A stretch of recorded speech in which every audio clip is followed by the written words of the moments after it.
আল্লামা সাঈদী জীবনের 13টা বছর কোরআনের জন্য 50টা বছর তাফসীর করেছে, আবার এই কোরআনের জন্য 13টা বছর কারারুদ্ধ জীবন যাপন করেছে। কোনোদিন অভিযোগ করে নাই, কোনোদিন বাতিলের কাছে মাথা নত করে বলে নাই আমারে ছেড়ে দাও। আল্লামা মামুনুল হক এসেছিল, আমার ছুটিপুরে যারা গিয়েছিলেন তারা জানেন। আল্লামা মামুনুল হক তিনি আমাদের অ্যাঙ্গেলের আলেম নন, তিনি জামাত ইসলামের নেতা নন, বরং তিনি হেফাজত এবং খেলাফত মজলিসের নেতা। উনি বলেছিলেন আপনারা আল্লামা দেলোয়ার হোসাইন সাঈদীকে কেমন করে চেনেন? সবাই বলল আমরা কোরআনের পাখি হিসাবে চিনি। বলল আপনারা তো শুধু কোরআনের পাখি হিসাবে চেনেন, আর আমি তাকে 2013 সাল থেকে চিনি। 2013 সালে যখন আমরা একসাথে কারাগারে ছিলাম, আল্লামা দেলোয়ার হোসাইন সাঈদী সরাসরি আমাকে বলেছিল, এই জালিম সরকার আমাকে প্রস্তাব করেছে যে তোমাকে ছেড়ে দেওয়া হবে, যদি তুমি মন্ত্রী হতে চাও মন্ত্রিত্ব দেয়া হবে, যদি তুমি অর্থ চাও অর্থ দেয়া হবে, কারাগার থেকে মুক্ত করে দেয়া হবে, গোটা বাংলাদেশের জমিনে তোমার উন্মুক্ত বিচরণ করতে দেয়া হবে, বিনিময়ে একটা কাজ তোমারে করতে হবে, আল্লাহর জমিন আল্লাহর দিন কায়েমের আন্দোলন করা যাবে না। আল্লামা সাঈদী বলেছেন, ওগো মামুনুল হক, আমি বাতিলের এই প্রস্তাবকে প্রত্যাখ্যান করেছি। আমি কারাগারের এই অন্ধ কুঠুরিটাকে বেছে নিয়েছি। এই অন্ধ কুঠুরিতে এমন ভাবে থাকতেন আমার শফিকুল ইসলাম মাসুদ ভাই, সুন্দর করে বর্ণনা করেছেন। একদা এক পুলিশ বলল, মাসুদ ভাই আজকে নামাজের জন্য যখন আসবেন তখন একটা চাই নামাজ বেশি করে নিয়ে আসবেন, একটা চাই নামাজ বেশি করে আনবেন। আনার পরে ঘটনাটা বলবো। মাসুদ ভাই, শফিকুল ইসলাম মাসুদ ভাই একটা জায়নামাজ বেশি করে নিয়ে গেলেন। বলল, ভাই জায়নামাজটা আপনার কাছ থেকে নিলাম। কেন নিলাম? মিথ্যা তো বলতে পারবো না, আমি কিনে তো আর দিতে পারি না। আমি কিনে যদি দিই তাইলে বলবে আপনি পুলিশের চাকরি করে কেন জায়নামাজ দেন সাঈদীর জন্য। ডিমান্ড কমবে না বাড়বে? আগের সময় ডিমান্ড কমে যেত, ঠিক না বে ঠিক? আগের সময় তারা চিন্তা করতো মানে কি, আসলে সাঈদীর পক্ষে যদি কেউ কথা বলে তাইলে তার চাকরিও চলে যাওয়ার ভয় ছিল না। এই জন্য বলল, ভাই আমি বলবো, আল্লামা সাঈদীর একজন শুভাকাঙ্ক্ষী এসেছিলেন, তিনি একটা জায়নামাজ দিয়ে বললেন এটা পয়সা দিবেন, এই কারণে আপনাকে আনতে বললাম, মিথ্যা বলবো না। তাই আপনি এই জায়নামাজটা দিলেন, আমি নিলাম, এটা পয়সা দেবো কোরআনের পাখির কাছে। এই জন্যে যখন দেখি ওই ছোট্ট কুঠুরিটায় কোরআনের পাখি শুয়ে আছে, মাথার নিচে কোনো বালিশ নাই, হাতটা মাথার নিচে দিয়ে শুয়ে থাকে, কলিজাটা ফেটে যায়। আহারে, এই মানুষটা কোরআনের জন্য এতদিন বয়ান করালেন, এত কথা শোনালেন, যার বয়ান শুনে কত তরুণ যুবক আল্লাহর পথে এসেছে, যার বয়ান শুনে মানুষেরা দিনের পথের দিশা পেয়েছে, যার বয়ান শুনে হিন্দুরা মুসলমান হয়েছে, খ্রিস্টানেরা ধর্ম ত্যাগ করে ইসলাম ধর্মের মধ্যে এসেছে, অন্য ধর্মাবলম্বীরা তারা ইসলামের শাশ্বত বাণীটারে গ্রহণ করে নিয়েছে। এই মানুষটা আজকে হাতটা মাথার নিচে দিয়ে ঘুমায়, অথচ এই মানুষটার কদর করা দরকার ছিল। এই জায়নামাজটা দিয়ে বলবো যে মুহতারাম, এই জায়নামাজটা একটু ভাঁজ করে আপনার মাথার নিচেই দিয়ে ঘুমাবেন। এই ছিল কোরআনের পাখির জেলখানার জীবন।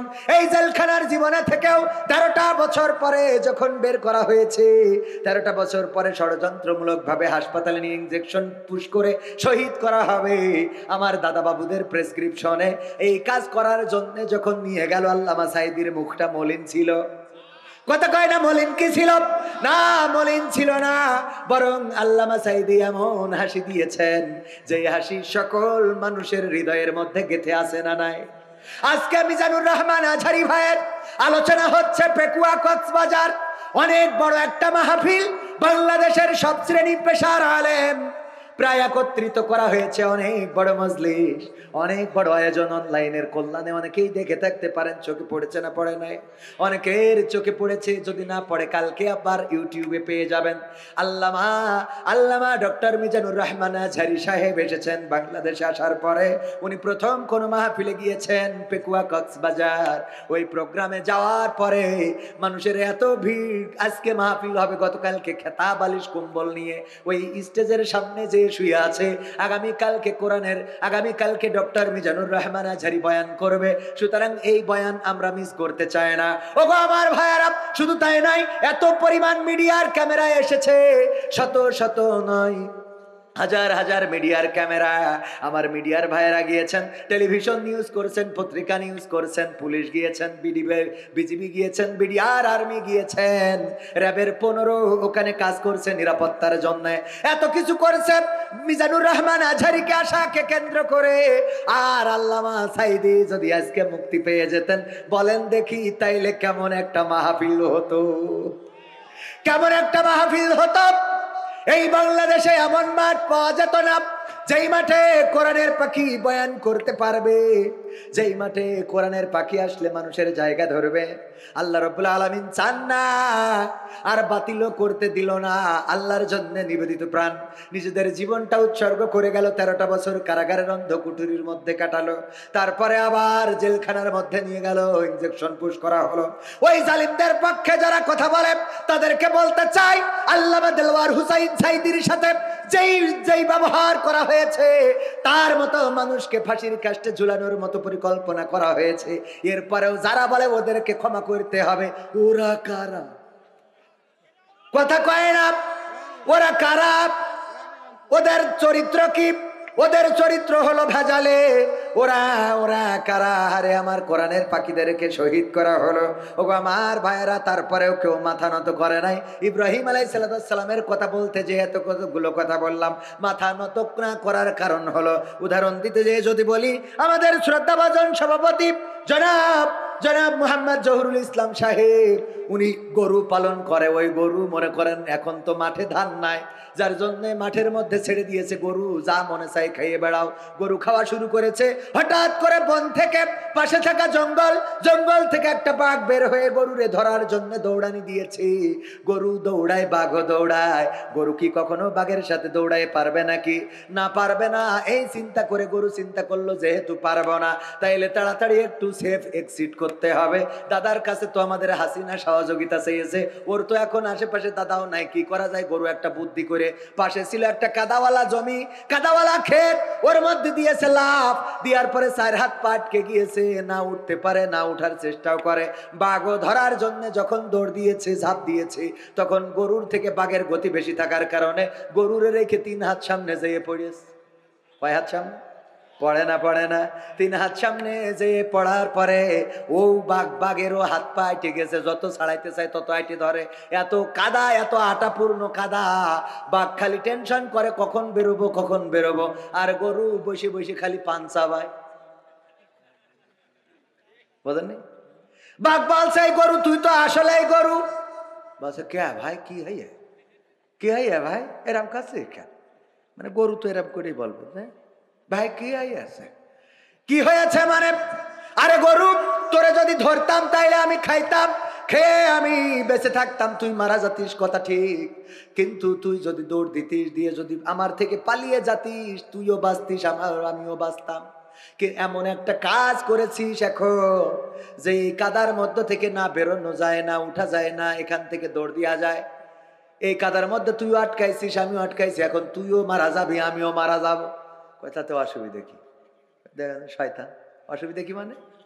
আচ্ছা, কোনো অসুবিধা নেই মানলাম, আমার কথা হলো মৃত্যুর তো একটা ভয় থাকে। এখন এই কাদার মধ্যে আটকে গেছি, আমাদের তো বাঁচানোর কেউ নাই। এখন এই কাদার মধ্যে আটকানোর কারণে তুইও মরবি, আমিও মারা যাব। এরপরে তুই জাবর কাটাস কোন আন্দাজে, সেই ডাকো। গরু বলছে, ভাই তুমি তো জানো না, তুমি তো বোঝো না, দেখো তুমি থাকো বনে জঙ্গলে, তোমার কোনো মালিক নেই, আমি থাকি লোকালয়ে, আমার একজন মালিক আছে, মাহফিলের সভাপতি জনাব মুহাম্মদ জহুরুল ইসলাম সাহেব। উনি মাহফিলের জন্য এখনো মাঠে আসতে পারে নাই, আমারে যে নিয়ে যাবে, উনি মাহফিলে বসে আছে, শেষ হবে তারপরে নিতে আসবে। উনার ধারণা হলো হয়তো আমি যদি না যাই, উনি যদি বাড়ি না আসে, আমি একা একা বাড়ি যাব। কিন্তু বাড়ি যাব কি করে? তুমি তো আমারে আটকাইছো, এখন তো যাওয়ার কোনো কায়দা নাই, কাদায় আটকাই গেছি। আমার সভাপতি যখন বাড়িতে আসবে, মালিক যখন বাড়িতে আসবে, আমার গোয়াল ঘরে লাইট মেরে দেখবে যে আমি ওই ঘরে নাই। এটা দেখার পরে আমার খোঁজার জন্য মাঠে আসবে, এসে যখন ওই 5 ব্যাটারির টর্চ লাইট মেরে দেখবে যে আমি আর তুমি এক জায়গায়, তুমি আমারে তাড়াইয়ে কাদার মধ্যে আটকাইছাও, আমারে তো ছাড়াবে, আর তোমার এখানে বাড়িয়ে কবর দিয়ে তারপরে যাবি। ঠিক না বেঠে? এখন বলো দেখি, এখন বলো, আমি জাবর কাটাবো নাকি তুমি কাটাবা? আমার জাবর কাটানো আসে, কারণ আমার মালিক আছে, আমার অভিভাবক আছে, আমার বিপদে মুসিবতে কষ্টের সময় সে ডাকে, আমি অসুস্থ হইলে ডাক্তার ডাকে, আমার বাছুর হওয়ার সময় আমার সিজার করা লাগলে আদিনই নিয়ে যায়। মানে কথার কথা আর কি। হাসপাতালে যদি নিয়ে যাওয়ার ব্যবস্থা হয়, এরম নিয়ে যাবে না? যাবে না? নিয়ে যাবে। ভাইরা আমার, বাছুর হওয়ার সময় ডাক্তার রেডি রাখে, ডাক্তার সাহেব থাকবেন যেন আমার গরু কোনো কষ্ট না পায়, কারণ তার মালিক আছে। ও আমার ভাইয়েরা, তেমনি ভাবে যারা আল্লাহকে মালিক মেনে নিয়েছে, যারা আল্লাহর কাছে নিজের মাথাটা নত করে দিয়েছে, যারা বলেছে ইন্না সলাতি ওয়া নুসুকি ওয়া মাহইয়ায়া ওয়া মামাতি লিল্লাহি রাব্বিল আলামিন, আল্লাহ রাব্বুল আলামিন তাদের জন্য যথেষ্ট হয়ে যায়। তারা যখন বিপদে পড়ে সেখানেও আল্লাহ আছে, তারা যখন সুখে থাকে সেখানেও আল্লাহ আছে না নাই? ঘরের মধ্যে আল্লাহ আছে না নাই? আবার মসজিদে আল্লাহ আছে না নাই? বাংলাদেশে আল্লাহ আছে, মালয়েশিয়ায় আল্লাহ আছে, সৌদি আরবে গেলে সেখানেও আল্লাহ আছে। যে জীবনে কাবায় যেতে পারে নাই, তারপরেও সে আল্লাহকে হারায় নাই। যে জীবনে মসজিদে যেতে পারে না, পা ভাঙা, প্রতিবন্ধী, অন্ধ, এমনও যদি হয়, আল্লাহর জন্য যদি সে নিবেদিত প্রাণ হয়, আর ওই ছোট্ট কুটুরি থেকে যদি আল্লাহর কাছে হাত বাড়ায়, আল্লাহ তার ডাক শোনে না? শোনে না? কিন্তু যাদের আল্লাহ নাই, যাদের অভিভাবক দাদারা ওরা সংসার ধরে বললো হেলিকপ্টার পাঠাও, আমাদের তো দেখার মতো লোক নাই, কারণ ওরা জানে এই বাংলাদেশে আল্লাহ আছে, দাদা নাই। ঠিক না বেঠে? আল্লাহ আছে, দাদা নাই, এই জন্য দাদারে বলে দাদা পাঠাও পাঠাও। আর ওই দেশে যাওয়ার পরে কি ঘটে গেল? আমার পেঁয়াজ ব্যবসায়ীরা কান্নাকাটি করছে, আমাদের এই পেঁয়াজ আর কেউ কিনছে না দাদা, অনেক কম দামে বেচতে হচ্ছে দাদা, আমাদের খুব কষ্ট যাচ্ছে, আমরা এই পেঁয়াজ বাংলাদেশে রপ্তানি করতে পারছি না, এর জন্য আসলে আমাদের খুবই কষ্ট হচ্ছে। ঠিক না বেঠিক? আমি কই কষ্ট তো হবে, রপ্তানি করবি কি? আমরা পেঁয়াজ ছাড়া রান্না, এইটা আমাদের নেত্রী শিখায়, তারপর ওই দেশে গেছে। কথা কয় না? পেঁয়াজ ছাড়া রান্না আমরা শিখে ফেলিছি রে। সুতরাং এখন নেত্রী আছে, ও দেশেও পেঁয়াজ ছাড়া রান্না শিখাবে। তোদের পেঁয়াজ কেনার মতো মানুষ পাওয়া যাবে নারী। ঠিক না বেঠে? পেঁয়াজ ছাড়া রান্না তো শিখে বসে আছি। আমাদের গরু লাগবে না, তোদের গরু আর দরকার নাই, কারণ আমরা কাঁঠাল দিয়ে গোশত খাইতে পারি। ঠিক না বেঠে? কাঁঠাল দিয়ে গোশত খাওয়া, বার্গার বানানো শিখলাম। তারপরে আমরা কাঁচামরিচ বর্ষাকালের জন্য শুকনোর সময় কাঁচামরিচ শুকিয়ে রেখে ফ্রিজে থুয়ে দিতে হয় শিখলাম।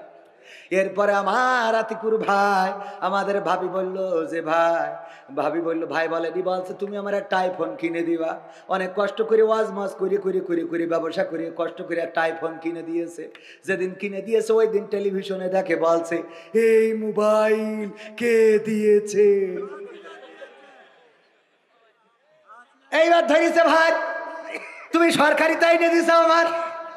বলেন এর সংসার ঠিক রাখা সম্ভব? মানে সংসারের মতো ভেজাল ঢুকে গেছে।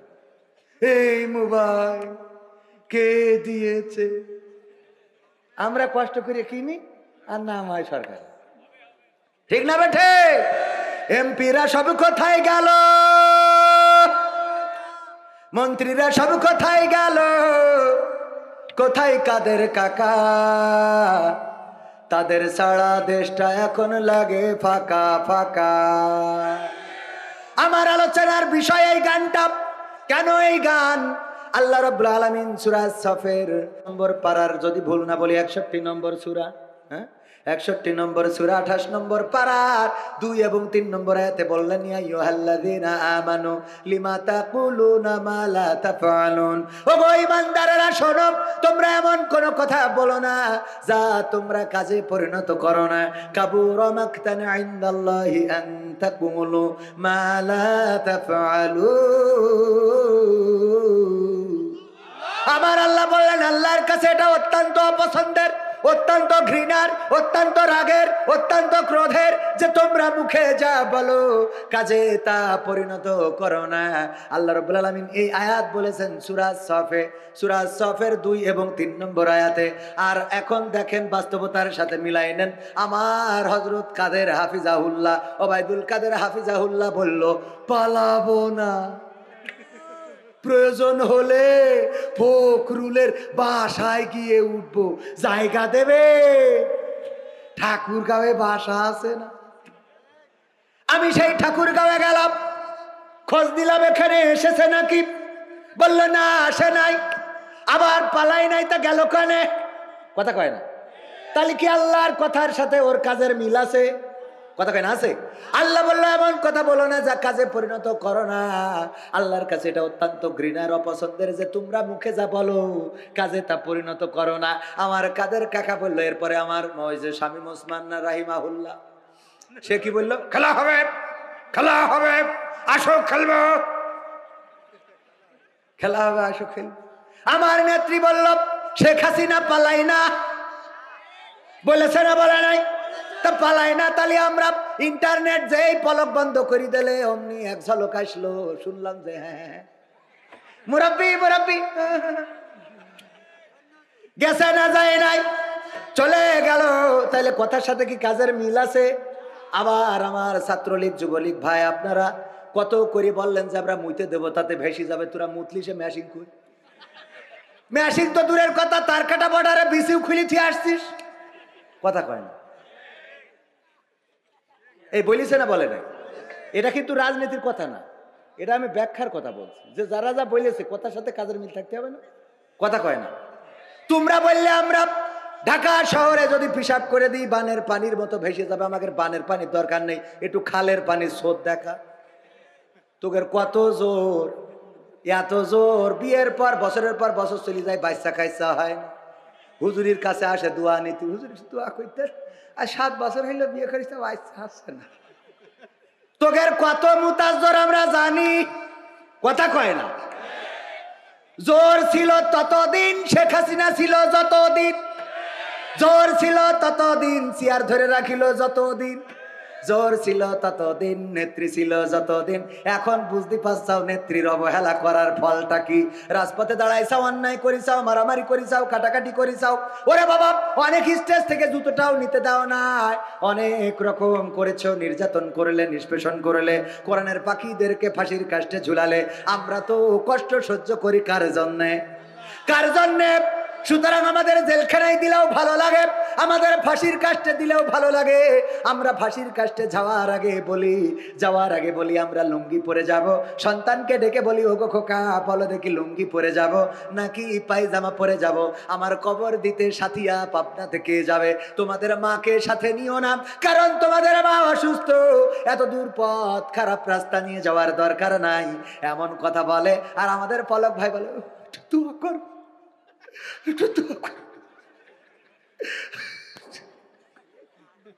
ঠিক না বেঠে? ওরে দোয়া এখন দোয়া লাগে কেন? নেট বন্ধ করার সময় মনে ছিল না? ইন্টারনেট না থাকলে দোয়া করবো কি করে? কথা কয় না। এমপিরা সব কোথায় গেল, মন্ত্রীরা সব কোথায় গেল, কোথায় কাদের কাকা? তাদের ছাড়া দেশটা এখন লাগে ফাঁকা ফাঁকা, ওদের ছাড়া দেশটা এখন লাগে ফাঁকা ফাঁকা। পালাবে না পালাবে না, যাই না তবু দেখা, পালাবে না পালাবে না, যাই না তবু দেখা। তাদের ছাড়া দেশটা এখন লাগে ফাঁকা ফাঁকা, ওদের ছাড়া দেশটা এখন লাগে ফাঁকা ফাঁকা। আইন মন্ত্রী আটকে গেল আইনেরই ফাঁকে, দাড়ি ছাড়া দরবেশের ভণ্ড ভণ্ড লাগে। আইন মন্ত্রী আটকে গেল আইনেরই ফাঁকে, দাড়ি ছাড়া দরবেশের ভণ্ড ভণ্ড লাগে। শুনছি কত নেতা নেত্রী খাইতেছে ভাই ডান্ডা, বিচারপতি কালামানিকের ফাটিয়েছে আন্ডা। পলকের ঝলক গেল, পলকের ঝলক গেল থামিয়ে নেটের চাকা। তাদের ছাড়া দেশটা এখন লাগে ফাঁকা ফাঁকা, ওদের ছাড়া দেশটা এখন লাগে ফাঁকা ফাঁকা। কই গেল সেই সংসদেতে মমতাজের গান, কোথায় গেল হযরত বালা শামীম ওসমান? কই গেল সেই সংসদেতে মমতাজের গান, কোথায় গেল হযরত বালা শামীম ওসমান? ইনু মেনন্দি পুমনি আছে কারাগারে, বাপ করিলেও পাপ কখনো ছাড়ে কি আর তারে? কোথায় গেল স্পিকারের কোথায় গেল স্পিকারের দৃষ্টি আঁকা বাঁকা, তাদের সারা দেশটা এখন লাগে ফাঁকা ফাঁকা, ওদের সারা দেশটা এখন লাগে ফাঁকা ফাঁকা। কোথায় গেল আরাফাত আর ব্যারিস্টার সুমন, কথা বলার সময় তারা করে নিয়োজন। মুরগি কবির খাইছে ধরা, জাফর কোথায় আছে, গোপনে কি সেও গেল মোদি দাদুর কাছে। কোথায় গেল এ সালামের, কোথায় গেল এ সালামের কাড়ি কাড়ি টাকা, তাদের সারা দেশটা এখন লাগে ফাঁকা। লাগে না ফাঁকা ফাঁকা লাগে এখন। আর সংসদে যখন অধিবেশন হয় তখন আমার মমতাজ আপার গান শোনা যায় না রে। আরে কত গান শুনলাম, আমার মমতাজ আপা সংসদে যাওয়ার আগে গান গাইতো, ওরে ও রিকশাওয়ালা তুই ধীরে ধীরে চালা, তোর সাথে বলবো আমার মনের কত জ্বালা। বলেছে না বলে নাই? এরপরে দেখেন আরো জ্বালার কথা বললো, বন্ধু যখন বউ লইয়া আমার বাড়ির সামনে দিয়া রঙ্গ কইরা লুঙ্গি ধইরা হাইটা যায়, ও কলিজা ফাইটা যায়। গেছে না গায় নাই? তোমার নায়ক চলে যাওয়ার কারণে রিক্সাওয়ালার সাথে দুঃখ করলে, তারপরে আবার গানে গানে বললে কলজে ফেটে যায়। অথচ যে তোমার এমপি বানাইলো, তোমার সংসদে বসাইলো, তোমার মতো একজন এমন চরিত্রের মানুষকে যে এত সম্মান দিল, বাংলা রিডিং পড়তে পারো না, তারে সংসদে নিয়ে যেয়ে বসালো। আর সেই নেত্রী যখন চলে গেল তখন তুমি কোনো গান গাইলা না রে। তোমার মতো বেঈমান হয় না, মুনাফিক হয় না, নেমোখারাম হয় না, তোমার মতো স্বার্থপর ওরে মমতাজ বাংলার জমিনে আর একটাও দেখি নাই। আমি বলি তুমি যদি এখনো পারো তাইলে গান গাও আমার সোনার ময়না পাখি, কোন বা দোষে দাদার কাছে গো আমরা দেশে কেমনে থাকি রে আমার কলজের ময়না পাখি। ঠিক না বেঠে? তবে গাই নাই এমন না, এখন গাই। কি গান গাই রে বলে, গোপনে যেয়ে পায়খানা ঘরে যেয়ে, ঘরে ওই যে বিল্ডিং এর ছাদের পরে যেয়ে বলে, ও আমার দরদি আগে জানলে তোর ভাঙা নৌকায় চড়তাম না, ভাঙা নৌকায় চড়তাম না, আর এই বিপদে পড়তাম না। ওরে বর্ডারেতে খাইলাম ধরা, বিসিটাও তো পাইলাম না। আগে জানলে তোর ভাঙা নৌকায় চড়তাম না। ঠিক না বেঠে? এমন ভাঙা নৌকায় চড়লে তো এমন কান্নাকাটি করা লাগবে। ওগো আমার ভাইয়েরা, ওগো আমার মায়েরা, বোনেরা, ওগো আমার কলেজের টুকরা যুবকেরা, এখানে অনেকে এসেছেন দাঁড়ানো যুবক, ডানে বামে কালেকশন করলে লোক চলে যায়, কিন্তু টাকা চাওয়ার পরেও আমার যুবকেরা কলেজের টুকরারা দাঁড়ানো। কয়েকটা মেসেজ আমি আমার যুবকদের দিতে চাই। আমি তো ওই হুজুরের মতো, কফিউর রহমান আজাহারির মতো না হাজারির মতো বলতে পারি না যে একটা মেসেজ ডুরাপ করে দিলাম। আমি ডুরাপ করতে পারি না। আমি তোমাদের কয়েকটা দাবি জানাই, যেখানে যাই। 5টা দাবি। কয়টা? যুবকরা আমার 5টা কাজ করে দিতে হবে। 1 নম্বর কাজ হলো নামাজ ছাড়া যাবে না। নামাজ যদি পড়তে পারেন, আল্লাহ রাব্বুল আলামিনের নবী বলেছেন নামাজের প্রথম হিসাব যেটা নেওয়া হবে সেটা হলো নামাজের হিসাব। নামাজের হিসাবে যদি কেউ উতরে যায় তাইলে অন্য হিসাবগুলো একটু সহজ হয়ে যাবে। আর নামাজে যদি কেউ ফেল মারে রে তাইলে অন্য সকল হিসাবগুলো কড়াই গন্ডায় নেয়া হবে রে।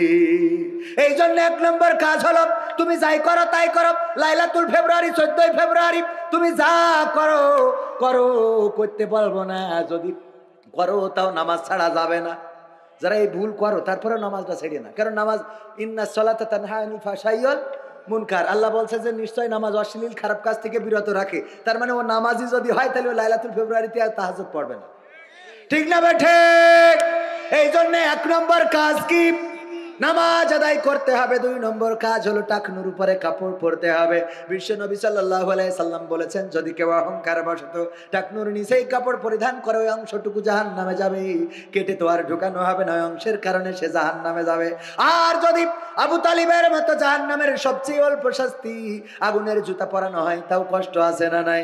এই জন্য টাকনুর উপরে কাপড় পরতে হবে। 3 নম্বর কাজ হলো এই দাড়িটারে কি করতে হবে? এই দাড়িটারে রাখতে হবে। সে শেভ করা যাবে না, সেভ করতে হবে। সেভ করতে হবে, রেখে দিতে হবে। দাড়িটারে সংরক্ষণ করতে হবে, কাটা যাবে না। দাড়িটারে সংরক্ষণ করবেন, ছোট বড় যাই হোক। অনেকেই বলবে, হুজুর আপনার ছোট বিলে নিজেরটা ছোট বড় বলছেন। যেহেতু আমার আমল নেই, সুতরাং ডাইরেক্ট ছেড়ে দিতে বলবো না। আমার যেটা আমল নেই বলি লাভ আছে? আমার যতটুকু আছে ততটুকু অন্তত করেন। যদি তাও না পারেন, এর থেকে ছোট করলেও করেন, কিন্তু দাড়ি রাখেন। আর গেল 3 নম্বর। 4 নম্বর কাজ হলো, 4 নম্বর কাজ হলো সৎ কাজের, নেক কাজের, ভালো কাজের আদেশ দিতে হবে। মনে থাকবে, এটা আমার দাবি। আল্লাহ রাব্বুল আলামিনও এই অ্যাঙ্গেলে কথা বলেছেন, আল্লাহর নবী সাল্লাল্লাহু আলাইহি সাল্লাম এই অ্যাঙ্গেলে কাজ করে গিয়েছেন। তার 5 নম্বর হলো অসৎ কাজ যেখানে, বাধা দিতে হবে সেখানে। মনে থাকবে, কফির দোকানে গিয়েছেন, হঠাৎ যদি দেখেন 2 জন কপতি বসা খুব রোমান্টিক হাত ধরে আছে একে অপরের, যেই বলবেন তোকে লাইসেন্স দেখা, বলা যাবে যুবকেরা? বলা যাবে? ও লাইসেন্স দেখা বলবে কি, ও নিজেই তো আরেকটা সাথে করে নিয়ে গেল। ঠিক না বে? ঠিক আছে না নাই? এই বিয়ে করেছিস কিনা, এই ক্যান্টিনে হাত ধরেছিস, বৈধতা কোথায় পেয়েছিস? এটা বাংলাদেশ, হাজারো শহীদের রক্তে ছিনাত এই বাংলার জমিন। সুতরাং এই জমিনে অন্যায় ভাবে একজনের হাত ধরে বেড়া বাতা হতে পারে নারী। মনে থাকবে, এই জাতীয় কাজগুলো যদি যুবকরা জেগে ওঠে, যাকে নিয়ে যাবে এরম হাত ধরি রাস্তা কলেজের পাশ দিয়ে হাঁটতেছে, যে বলতে হবে ভাই আপনার বউ না গার্লফ্রেন্ড? তাহলে হাত ছাড়েন, নাই বারোয় টানা করি ফেলবো একেবারে। বলতে পারবেন? বলবেন কি, নিজের পাশায় গু থাকলে তো সমস্যা। মনে থাকবে ইনশাআল্লাহ। আল্লাহ কবুল করুন, বলেন আমিন। সম্মানিত ভাইয়েরা, আমার লেখা সঙ্গীতের বই আমাদের ক্যামেরা পার্সন আছে, যদি নিতে চান 101টা সঙ্গীত আছে। মা বোনেরা রয়েছেন পর্দার অন্তরালে, তাদের ব্যাপারে একটু কথা বলা দরকার ছিল। প্রবাসীরা অনেক টাকা দিয়েছে, প্রবাসীদের সঙ্গীতটা শোনাবো, শুনবেন ইনশাআল্লাহ। এই ওঠা যাবে না, বসেন। এই যদি বলি যে শেষ করবো, আর মাথায় কাজ করে না। এই যে যুবকেরা দাঁড়ায় রয়েছে, এখনো দাঁড়ায় রয়েছে, আপনারা বসে রয়েছে, তা উঠে যাচ্ছেন মানে? আমার বাংলাদেশের প্রবাসীদের গল্প বলি শোনো, এ গল্প তো কল্পনা নয়, তোমরা কি তা জানো? ও ভাই, এ গল্প তো কল্পনা নয়, তোমরা কি তা জানো? আমার বাংলাদেশের প্রবাসীদের গল্প বলি শোনো। পল্লী গায়ের দুরন্ত ছেলে, বাপে ডাকে খোকা, হঠাৎ করে ঢুকলো মাথায় বিদেশ যাওয়ার পোকা। রোগে শোকে ক্লান্ত পিতা, খাটার নাই উপায়, বেকার ছেলের এমন কথায় বাবাও দিল সাই। ক্ষেতের জমি হালের গরু বিক্রয় করে দিয়ে, বাকি টাকা করলো পূরণ মায়ের গহনা নিয়ে। অনেক আশা বুকে বেঁধে ছাড়লো যখন বাড়ি, সে যে কি বেদনা বিধুর ছিড়ল যেন নারী। মায়ে কান্দে, ভাইয়ে কান্দে, কান্দে আপন জন, চোখের জলে বুক ভেসে যায়, শক্ত করে মন। এমন মানুষ কোন সে জনাব, এমন মানুষ কোন সে জনাব, তোমরা কি তা জানো? আমার মহেশপুরের প্রবাসীদের গল্প বলি শোনো, আমার ঝিনেদা জেলার প্রবাসীদের গল্প বলি শোনো। বিমানেতে বসে খোকা জানালারি পাশে নীল আকাশে তাকিয়ে দেখে মায়ের ছবি ভাসি, আসল দিয়ে চোখ মুছে মা প্রভুকে যে বলে আল্লাহ তুমি ভালো রেখো আমার কোলের ঝিলি। খোকা যে ছিল মা জননীর কলিজারি বোটা, ভাবতে সব চোখ ভিজে জল পড়লো ফোটা ফোটা। এমন মানুষ কোন সে জনাব, এমন মানুষ কোন সে জনাব, তোমরা কি তা জানো? আমার ঝিনেদা জেলার প্রবাসীদের গল্প বলি শোনো। সম্মানিত ভাইয়েরা, আমি বুঝতে পেরেছি যে আপনারা আর বসবেন না। যখন বুঝেছেন যে হুজুর আর সামনের দিকে আগাবে না, তখনই উঠেছেন। আসলে আমি দাওয়াত নেওয়ার সময় বলে দিই যে যাই করেন তাই করেন, আমারে 10টা স্টেজ দিবেন, 12টা পর্যন্ত 2 ঘন্টা আলোচনা করব।